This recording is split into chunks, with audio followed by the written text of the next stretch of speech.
dan pelaku ngerjain Jessica tuh berulang kali selama lebih kurang 6 jam.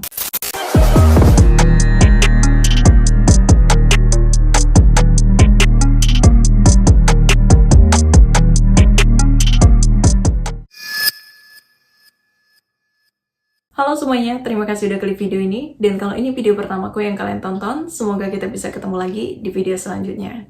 Di video ini, aku mau kenalin kalian sama Jessica Lynn Cain. Jessica ini anak bungsu dari pasangan suami istri, James dan Rebecca, yang lahir tanggal 24 September tahun 1975. Dia punya kakak cewek satu namanya Heather yang lahir tahun 1971, 4 tahun sebelum kelahirannya Jessica. Heather sama Jessica ini akrab banget, mereka udah kayak bayangan, nggak bisa dipisahin, nempel terus. Terus semasa sekolahnya, Jessica ini termasuk anak yang pinter, dia cepet nangkep sama penjelasan-penjelasan gurunya. Malah beberapa temennya Jessica juga bilang, kadang Jessica tuh cuma baca sekilas aja, dia tuh bisa langsung ngerti gitu. Selain pinter di bidang akademik, dia tuh juga pinter main beberapa alat musik, termasuk piano sama biola. Dia jago banget main alat musik itu. Terus waktu dia masuk SMA, Jessica tuh sempat bilang sama ibunya kalau dia pengen mempertahankan nilai-nilai akademiknya karena dia pengen dapetin beasiswa ke universitas. Jadi waktu itu dia benar-benar mempertahankan prestasi akademiknya. Tapi waktu dia baru duduk di bangku SMA, ternyata hubungan orang tuanya tuh udah kayak perahu bocor. Makin lama makin gak bisa lagi dipertahankan. Sampai akhirnya Rebecca sama James tuh mutusin buat cerai aja, dan waktu itu Jessica tuh ikut ibunya pindah ke Columbus, Ohio. Nah, karena Heather waktu itu udah mau tamat SMA, jadi nanggung banget kalau dia pindah sekolah, jadi dia tetap tinggal sama ayahnya. Jadi setelah dia pindah sama ibunya, Jessica tuh juga pindah sekolah. Di sekolah itu dia tetap jadi murid yang pintar, dia juga tetap aktif di berbagai kegiatan ekstrakurikuler, malah dia juga join ke kelompok cheerleader di sekolah baru itu. Tapi pertemanannya Jessica ini beda banget sama pertemanan di sekolah lamanya. Di sekolah barunya, Jessica tuh deket sama anak-anak yang gak terlalu peduli sama pendidikan mereka. Beberapa dari temennya di sekolah baru itu juga udah biasa banget bolos. Jessica yang awalnya tetap jadi murid pinter, jadi ikut-ikutan nyimpang. Jadi ikut-ikutan gak peduli sama pendidikannya. Di rumah dia udah gak lagi belajar, di sekolah dia cuma sebatas hadir. Terus makin parah lagi nih waktu dia mulai pacaran sama kakak kelasnya, namanya Sean. Sean ini anaknya bandel banget, dia udah biasa bolos sekolah, orang tuanya juga udah biasa dipanggil ke sekolah karena masalah-masalahnya Sean. Kadang orang tuanya tuh dipanggil karena Sean berantem, kadang karena nilai-nilai Sean yang anjlok parah, kadang juga karena Sean yang udah kebanyakan bolos di sekolah. Tapi Jessica gak masalah banget sama semua itu, dia ngelihat sisi kerennya Sean, karena Sean waktu itu pemain sepak bola yang diidolain banget di sekolahnya. Sean tuh jago banget main sepak bola, dan dia diandelin banget di tim sepak bolanya. Dan itu keren banget buat Jessica. Jadi setelah dia pacaran sama Sean, disinilah titik balik karakternya Jessica. Dia mulai benar-benar gak peduli lagi sama pendidikannya. Dia udah benar-benar bodo amat sama sekolahnya. Dia juga udah mulai berani ikut-ikutan bolos karena diajakin sama si Sean. Sampai-sampai pihak sekolah tuh nelpon ibunya yang ngabarin kalau Jessica ini udah sering banget bolos sekolah. Waktu tahu itu, Rebecca, ibunya Jessica tuh kaget banget. Karena selama ini setahu dia, Jessica tuh gak pernah neko-neko. Dulu waktu masih tinggal sama-sama sama ayahnya, Jessica tuh gak pernah terlibat berbagai macam masalah di sekolahnya. Dia lurus-lurus aja. Jadi waktu dapat kabar itu, ibunya benar-benar marah banget sama Jessica. Dia ngomelin Jessica abis-abisan. Jessica juga dilarang buat keluyuran sama temen-temennya. Dan waktu itu ibunya juga ngelarang Jessica buat pacaran sama Sean kalau dia belum memperbaiki nilai-nilai akademiknya. Tapi Jessica waktu itu justru ngerasa ibunya tuh terlalu banyak ngatur, terlalu banyak ikut campur sama urusannya, gak ngasih dia kebebasan. Jadi alih-alih nurut sama apa yang diomongin ibunya, Jessica justru bilang kalau dia udah gak mau lagi tinggal sama ibunya. Dan waktu dia ngomong gitu, dia tuh benar-benar beresin semua bajunya, dia udah benar-benar pengen hengkang dari rumah ibunya. Ya, sebagai seorang ibu, Rebecca waktu itu beneran takut kalau Jessica tuh bakalan nekat pergi dari sana, terus tinggal sama Sean. Jadi akhirnya dia ngalah, dia coba nenangin Jessica, tapi dia nggak tinggal diam aja. Setelah dia mencoba ngingetin Jessica baik-baik, Jessica nggak mau dengar, dikerasin Jessica justru lebih galak.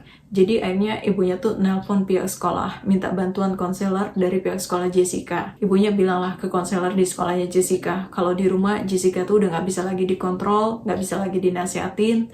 Jadi dia benar-benar butuh bantuan buat nasihatin Jessica, biar Jessica tuh bisa berubah, mau dengerin omongan ibunya.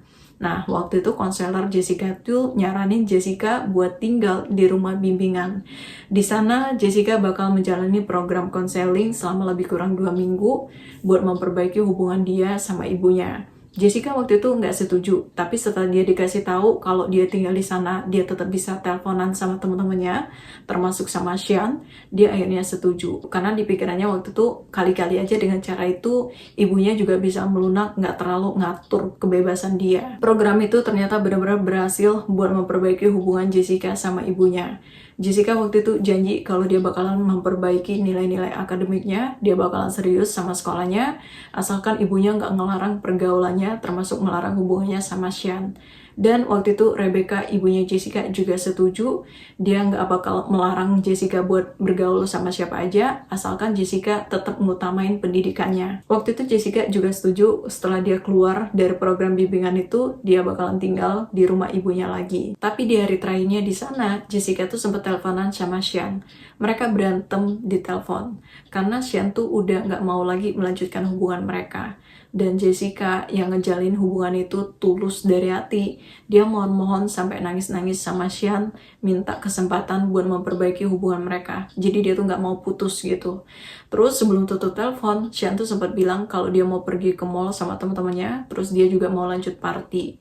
Tapi Jessica justru bilang kalau dia bakalan kabur buat nemuin Sean, karena dia mau ikutan party sama Sean. Jadi sekitar hampir jam 6 sore, Jessica tuh sempat bilang sama salah satu temannya di rumah bimbingan itu kalau dia mau kabur buat nemuin Sean karena dia benar-benar mau nyelamatin hubungannya sama Sean. Sementara Rebecca, dia udah benar-benar nyiapin kepulangannya Jessica. Rumah udah dia bersihin, barang-barang Jessica udah dirapiin, kamarnya Jessica juga udah dia beresin. Dia benar-benar antusias buat nyambut kepulangan putrinya. Tapi malam itu Rebecca tuh sempat bingung kenapa Jessica tuh nggak nelpon buat ngucapin say good night. Padahal biasanya walaupun mereka berantem, Jessica tuh tetap nelpon buat say good night sama ibunya. Tapi malam itu nggak ada telepon sama sekali. Cuma dia nggak terlalu khawatir karena dikiranya mungkin Jessica ketiduran atau mungkin kecapean. Dan berhubung besoknya Jessica juga udah pulang, mereka bakalan ketemu, jadi ibunya nggak terlalu ambil pusing. Tapi waktu dia udah tidur, sekitar jam 11 malam, ibunya Jessica tuh ditelepon sama pihak rumah bimbingan yang ngabarin kalau Jessica nggak ada di sana. Ibunya bener-bener panik, itu udah malam, udah jam 11 malam, dan sama sekali nggak ada yang tahu kemana Jessica. Cuma ada salah satu temennya Jessica yang bilang kalau Jessica tuh sekitar jam 6 sore pergi buat nemuin si Sean.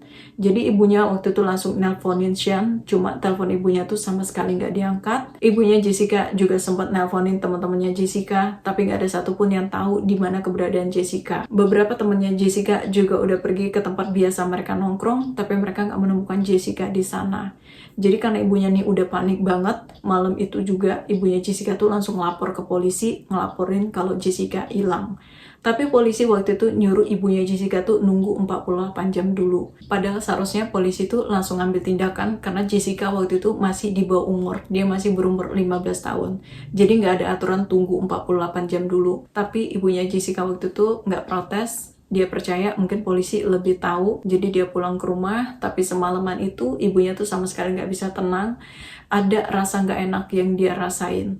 Sepanjang malam itu ibunya Jessica tuh doa semoga Jessica tuh baik-baik aja. Karena sepanjang malam itu nggak ada kabar dari teman-temannya Jessica yang tahu di mana keberadaannya Jessica. Sampai besok paginya tetap nggak ada kabar dari Jessica. Teman-temannya Jessica juga nggak tahu Jessica ada di mana. Terus 2 hari kemudian ada seorang fotografer nih yang lagi moto-moto di daerah pemakaman Foster Chapel.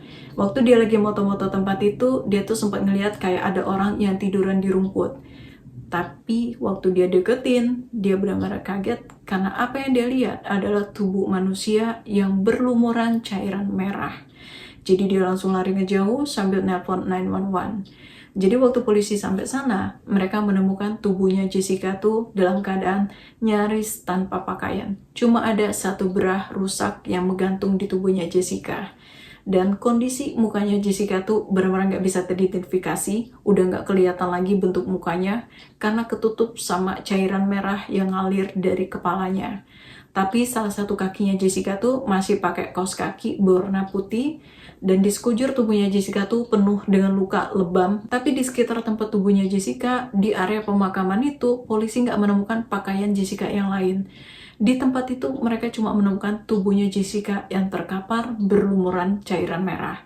Terus waktu mereka menyisiri area pemakaman itu, di beberapa batu nisan di pemakaman itu, polisi menemukan ada kayak bekas lutut manusia. Jadi mereka memperkirakan mungkin Jessica tuh kayak jongkok gitu di balik batu nisan itu. Mungkin dia sembunyi dari pelaku. Terus di salah satu batu nisan, mereka juga menemukan ada lakban berwarna abu-abu. Di lakban itu juga nempel rambutnya Jessica.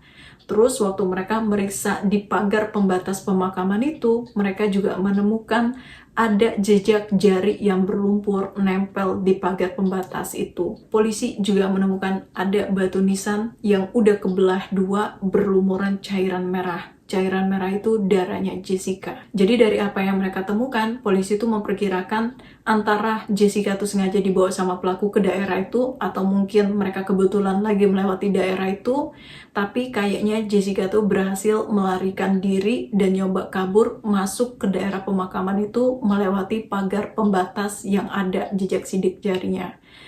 Dan beberapa jejak lututnya nunjukin kalau dia tuh sempat sembunyi di balik batu nisan itu. Tapi dari apa yang terjadi sama Jessica, kayaknya dia ketahuan dan pelaku menghantamkan batu nisan itu ke wajah dan kepalanya Jessica. Terus dari hasil otopsinya, catatan medis menuliskan kalau Jessica tuh meninggal karena trauma benda tumpul di bagian kepalanya. Beberapa dari tulang wajah Jessica tuh sampai patah dan hancur parah. Ada juga beberapa luka lebam di bagian tubuhnya Jessica, termasuk di bagian wajah. Selain itu, dari temuan sel sperma yang mereka temukan di tubuhnya Jessica, mereka memperkirakan kalau Jessica tuh pertama kali dikerjain sekitar jam 7 atau jam setengah 8 malam. Dan pelaku ngerjain Jessica tuh berulang kali selama lebih kurang 6 jam sebelum Jessica meninggal dunia. Dan orang yang paling dicurigai sama polisi waktu itu si Sean, pacarnya Jessica. Cuma waktu mereka mau nemuin Sean di rumah orang tuanya, ternyata Sean tuh udah kabur keluar dari Ohio. Dia udah ada di Florida. Jadi selama 2 minggu, polisi melakukan pengejaran terhadap Sean, sampai akhirnya mereka berhasil nangkap Sean. Tapi waktu dia diinterogasi, Sean tuh benar-benar kaget karena dia ditangkap atas kasusnya Jessica. Dia sama sekali nggak tahu apa yang terjadi sama Jessica. Sean bilang kalau beberapa waktu sebelumnya, dia tuh terlibat kasus perampokan.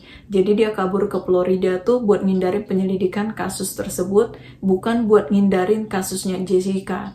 Sean bilang hari Jumat itu dia emang sempat teleponan sama Jessica, dan malam itu dia sempat nungguin Jessica beberapa jam di mall. Tapi karena Jessica nggak nongol-nongol, jadi dia lanjut pergi party sama teman-temannya. Sean waktu itu sukarela nyerahin sampel DNA-nya buat diperiksa, dan dia bilang dia sama sekali nggak terlibat sama apa yang terjadi sama Jessica. Terus waktu polisi meriksa DNA-nya Sean, DNA-nya tuh sama sekali nggak cocok sama DNA yang mereka temukan di tubuhnya Jessica. Alibinya Sean juga mereka periksa, dan waktu kejadian, di waktu kematiannya Jessica, Sean tuh lagi party sama teman-temannya. Jadi akhirnya mereka ngelepasin Sean dari kecurigaan, dan sampai beberapa tahun setelahnya, kasus kematian Jessica tuh jadi cold case yang gak terpecahkan. Selama kasus ini jadi cold case, keluarganya Jessica tuh, terutama ibunya, Rebecca, terus menyuarakan keadilan atas kematian Jessica. Waktu itu ada salah satu program televisi yang menghadiahkan reward buat siapa aja yang punya informasi tentang kematian Jessica. Tapi usaha itu nggak membuahkan hasil. Ada emang yang banyak ngaku kalau mereka punya informasi, tapi setelah polisi selidiki, informasi yang mereka kasih itu informasi yang nggak bisa dikonfirmasi kebenarannya, jadi usaha itu sama sekali nggak membuahkan hasil. Sampai tahun 2001, 10 tahun setelah kematiannya Jessica, penyelidikan kasus ini tuh belum menemukan titik terang. Selama 10 tahun ke belakang, polisi itu masih terus melakukan penyelidikan, tapi nggak menemukan petunjuk apapun tentang pelaku. Tapi di tahun 2001 ini, teknologi DNA itu udah makin maju. Udah ada yang namanya CODIS, semacam database yang berisi data DNA para pelaku kejahatan. Jadi, di tahun itu, kalau ada yang terlibat sama tindak kriminal, polisi itu diharuskan mengambil sampel DNA mereka buat dimasukkan ke sistem database DNA mereka buat memudahkan penyelidikan. Tapi masalahnya di kasus Jessica ini, polisi itu udah kehabisan sampel DNA. DNA yang dulu mereka ambil dari tubuhnya Jessica udah habis kepake buat penyelidikan di tahun-tahun sebelumnya. Sampai beberapa tahun kemudian, penyelidikan kasus ini belum juga terungkap dan kasus kematian Jessica ini jadi kasus cold case tertua yang belum terpecahkan di Columbus, Ohio. Untungnya mereka tuh masih nyimpen botol tempat mereka nyimpen sampel DNA itu. Botol itu emang udah kosong, sampelnya udah nggak ada, tapi botolnya masih ada. Jadi 17 Maret tahun 2008, polisi itu meng-hire 2 ilmuwan namanya Larry sama John buat nanganin masalah DNA kasus ini. Jadi waktu itu mereka mengusap sampai ke bagian bawah botol itu, terus mereka taruh ke slide kaca. Mereka waktu itu sempat pesimis kalau mereka bakal menemukan sesuatu di sana. Tapi waktu mereka cek di mikroskop, ada 1 sel sperma di sana. Dan itu tuh cukup buat melakukan pemeriksaan DNA. Jadi nggak pakai lama, mereka langsung melakukan pemeriksaan DNA. Terus setelah mereka cocokkan di kodis, ternyata DNA yang mereka temukan di tubuhnya Jessica tuh cocok sama DNA seorang pria bernama Marvin Lee Smith Jr. Marvin ini punya catatan kriminal yang banyak banget. Dia udah biasa ngelakuin berbagai macam kejahatan, terutama kejahatan pemaksaan terhadap perempuan. Terus 5 bulan setelah kematiannya Jessica, Agustus 1991, Marvin ini ketangkep karena kejahatan lain. Dia dipenjara di Ohio, tapi dia bebas bersyarat tahun 1995. Tapi bulan April tahun 2000, si Marvin ini melanggar pembebasan bersyaratnya. Dia nggak ngadirin jadwal bimbingan konseling terkait predator seksual. Jadi dia langsung dikirim lagi ke Ohio, dia ditahan di sana selama lebih kurang sebulan, dan di waktu itulah polisi ngambil sampel DNA-nya si Marvin yang ternyata cocok sama DNA yang ditemukan di tubuhnya Jessica. Waktu kasus ini terungkap, Marvin ini udah nikah, dia punya bayi cowok 1, dia juga udah kerja di Walmart Carolina Utara. Tapi karena kejahatannya di masa lalu, dia harus ninggalin anak dan istrinya. Waktu dia diinterogasi, Marvin ini sempat bilang kalau dia tuh nggak kenal sama Jessica, dia juga nggak tahu menanggung soal kasus Jessica, tapi dia nggak bisa ngejelasin apa-apa waktu polisi ngasih tahu kalau mereka menemukan spermanya di tubuh Jessica. Jadi 14 Mei tahun 2008, Marvin diseret ke pengadilan dan dia dijatuhi hukuman penjara seumur hidup dengan kemungkinan pembebasan bersyarat setelah 30 tahun masa tahanan. Aku bingung banget kenapa dia masih punya kesempatan buat pembebasan bersyarat. Di persidangan itu ada pesan dari salah satu temannya Jessica. Dia bilang kalau orang tua kita udah ngingetin, seharusnya kita takut dan waspada. Dan aku setuju banget. Feeling orang tua, terutama ibu, jarang banget meleset. Jadi mending didengerin daripada dilawan. Dan aku juga penasaran gimana opini kalian tentang kasus ini, jadi tulis di komen ya. Terima kasih juga udah tonton video ini. Mohon maaf kalau masih banyak kekurangan. Sampai ketemu lagi di video selanjutnya. Bye!